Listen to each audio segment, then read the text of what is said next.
प्रीति films की प्रस्तुति।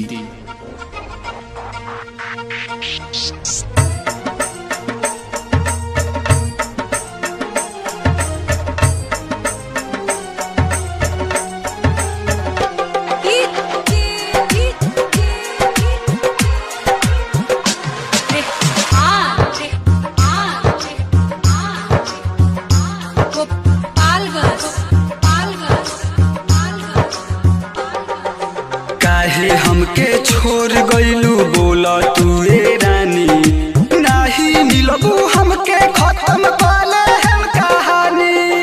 Music director DJ Rehan, music director DJ Rehan, music director DJ Rehan, music director DJ Rehan. काहे हमके छोड़ गइलू बोला तू ए रानी, नाही मिलबू हमके खत्म पाले हम कहानी।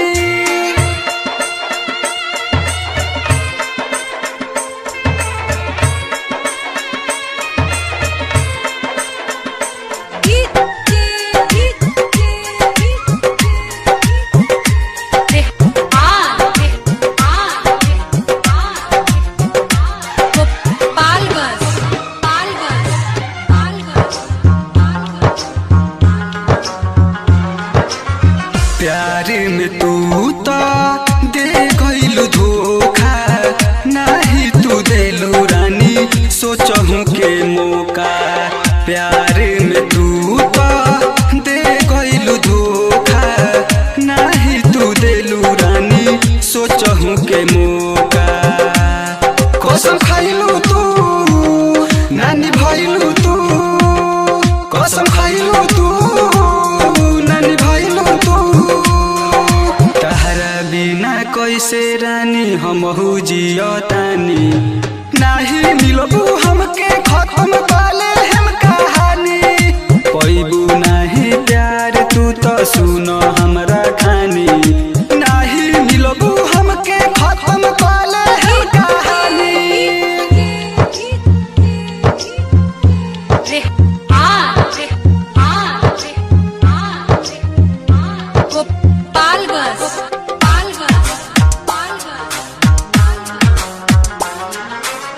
सातो जन्म के वादा तू कइलू, सातो जन्म का रानी एको नानी भइलू। सातो जन्म के वादा तू कइलू, सातो जन्म का रानी एको नानी भइलू।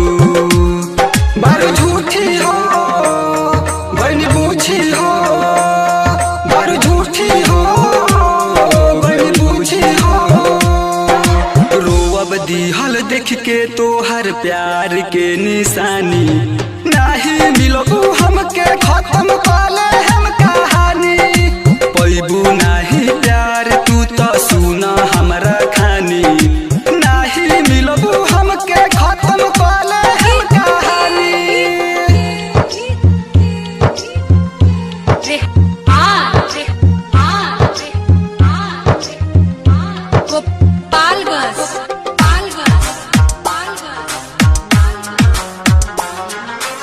मुकेश प्रेमी के पागल बनैलू, अखिया में नींद नाही घायल बनैलू।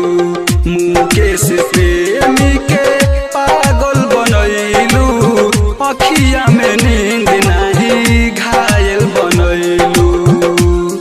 आंसू बहेला इहे कहेला, आंसू बहेला इहे कहेला। राहुल वरुण गुड्डू लिखी है प्यार के कहानी, नाही मिलबू हमके खत्म पाले हम कहानी।